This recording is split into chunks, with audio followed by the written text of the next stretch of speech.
नमो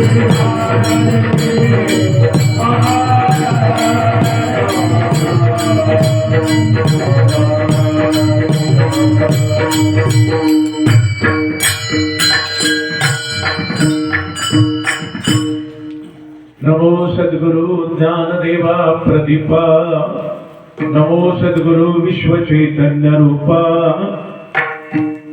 नमो सद्गुरु पूर्ण ब्रह्म परेशा, नमो सद्गुरु अलंकापुरधीशा, विभुं वेणुनादं चरन्तं दुरन्तं स्वयं लीलया गोपवेशं दधानम् गवामृन्दकानन्दनं चारुहासं परब्रह्मलिंगं भजे पांडुरंगं। पांडुरंगाकरू प्रथम नमन दुसरे चरण संतांशिया, त्यांच्या कृपादानी कथेचा विस्तारू। बाबाजी सद्गुरु दास तुका काय माझी वाणी मानेल संतांची।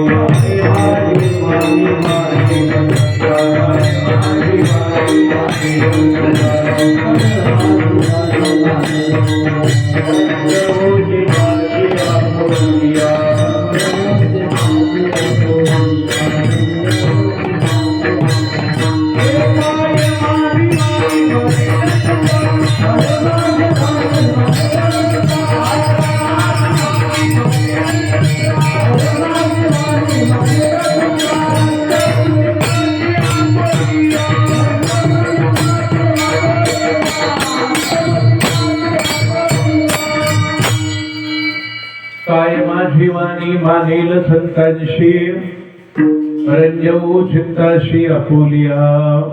बळीयाचे अंकित, बळीयाचे अंकित आम्ही झालो बळीवंत। लाथाळीला संसार केला षडउर्मिता मार। अभंग देहूचे रहिवासी, वारकरी संप्रदायाचे कलश, पंचम वेदाचे निर्माते, अनंत कृपाधाम, सकल संत कंठभूषण जगद्गुरु तुकोबाराय मोठी थाप। त्यांचा हा सर्वांच्या अतिशय परिचयाचा, सर्वश्रुत असलेला, काही वेळेला अपरिचित असू शकतो, पण तुकोबारायांच्या गाथ्यातील प्रसिद्ध असा अभंग असून या अभंगाद्वारा संत श्रेष्ठ जगद्गुरु तुकोबाराय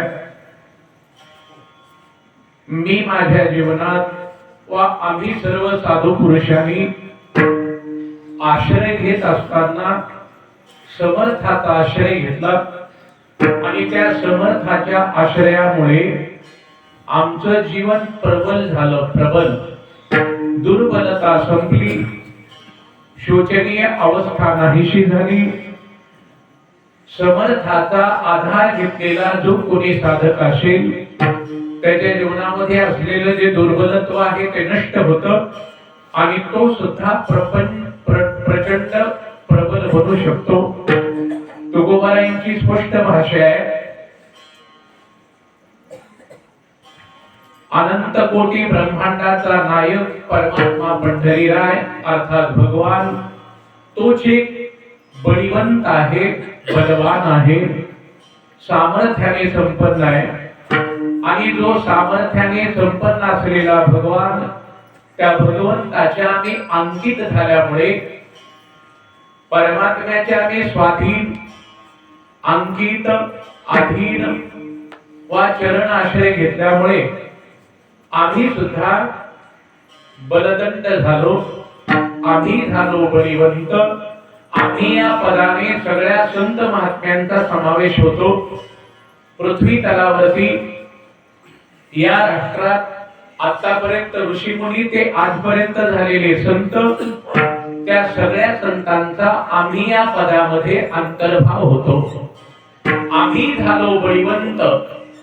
जेवढी काही संत मानली आली आहेत त्या ते सगळे संत भगवंताच्या चरणाचा आश्रय केल्यामुळे आणि शास्त्रशुद्ध भक्तीमुळे ते प्रबल झाले, बलवान झाले।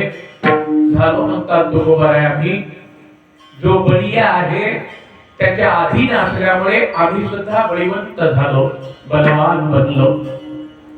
आता तुम्ही जर परमात्म्याची कास घेतली, धरली, भगवंताचा चरणाश्रय ठेवला आणि परमात्म्याच्या अधीन अंकित असल्यामुळे तुम्ही जर बलवान झालात तर त्या बलावर तुम्ही पुरुषार्थ काय गाजवलात, त्या बलाचा उपयोग केला काय नेमका, त्याचा विचार तुकोबाराय दुसऱ्या चरणामध्ये लगेच करतात. लाथाडीला संसार केला षडवर्मिता मार. हा संतांनी केलेला पुरुषार्थ आहे. संसाराला त्यागलं, संसाराला तिरस्कृत केलं, संसाराचा त्याग केला, संसार डावलला. शंका निर्माण होते, संसार म्हणजे तरी काय. त्यांचा तर आग्रह आहे सुखे करावा संसार, मग त्यांनी का नाथाळावा. संसार या पदाचा अर्थ काय, बळीवंत या पदाचा अर्थ काय, आणि बळीवंताच्या अधीन असल्यामुळे आम्ही सुद्धा बलशाली बनलो, याचा लाक्षणिक अर्थ काय, याचा विचार आपण अभंगाच्या अनुषंगाने करूया. धावता अर्थ असा होतो, बलवानाच्या अधीन असल्यामुळे आम्ही सुद्धा बळीवंत झालो, सामर्थ्याने संपन्न झालो. दुर्बलता आमच्या जीवनामध्ये संपली. त्या बलाच्या द्वारा संतांनी केलेला पुरुषार्थ दुसऱ्या चरणात सांगतायत. त्यांनी संसार लाथाळला आणि उत्तर अर्थात याही पेक्षा साधू पुरुषांचा पुरुषार्थ आहे.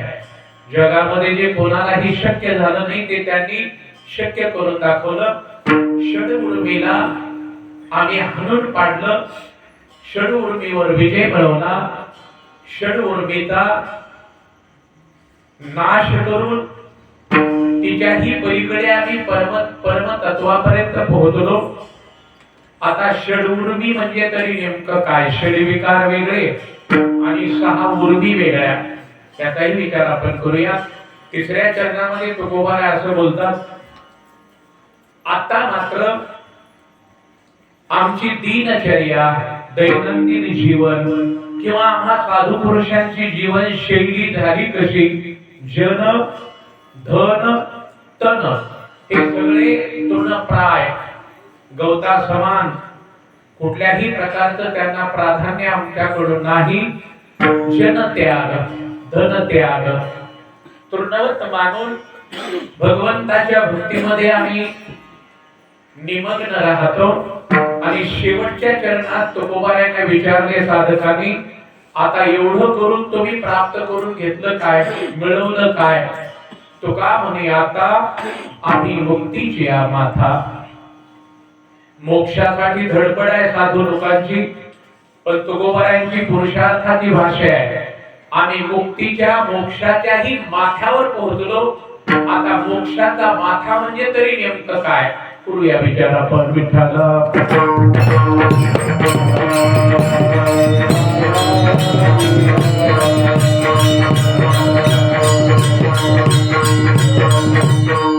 अभंग संत श्रेष्ठ जगद्गुरु तुकोबारायांचा आणि प्रसंग आहे भक्ती उत्सवाचा. जगन्माता, जगत जननी, महाकाली जगदंबा आज ती रेणुका राणी सावरगाव मध्ये विद्यमान आहे. अधिष्ठान देवीचं आदिशक्ती ज्या भूमीमध्ये वास्तव्य करून आहे त्या राणी सावरगाव शहराच्या कुशीत असलेली आपली ही मार्तंडवाडी, जुन्या नावाने खंडोबाची वाडी म्हणून प्रसिद्ध असलेली, आणि या छोट्याशा वाडीत परंपरेने चालत आलेला हा नामयज्ञ भक्ती उत्सव याही वर्षी संपन्न होत असावा. मला प्रतिवर्षी एका गोष्टीचा विचार करावा वाटतो. सप्ताहाची सुरुवात ज्या थोर पुरुषाच्या हस्ते झाली, ज्यांच्या पदस्पर्शाने आपली मार्तंडवाडी पावन आणि पुनीत झाली, ते स्वानंद सुख निवासी ब्रह्मलीन ब्रह्मविद वरिष्ठ परम नामधारक गुरुनाम गुरु मोतीराम महाराज, त्यांच्या पदस्पर्शाने पुनीत झालेली ही महानगरी मार्तंडवाडी. गाव छोटा असू दे, पण मी महानगरी असं का बोललो? सत्पुरुषांचा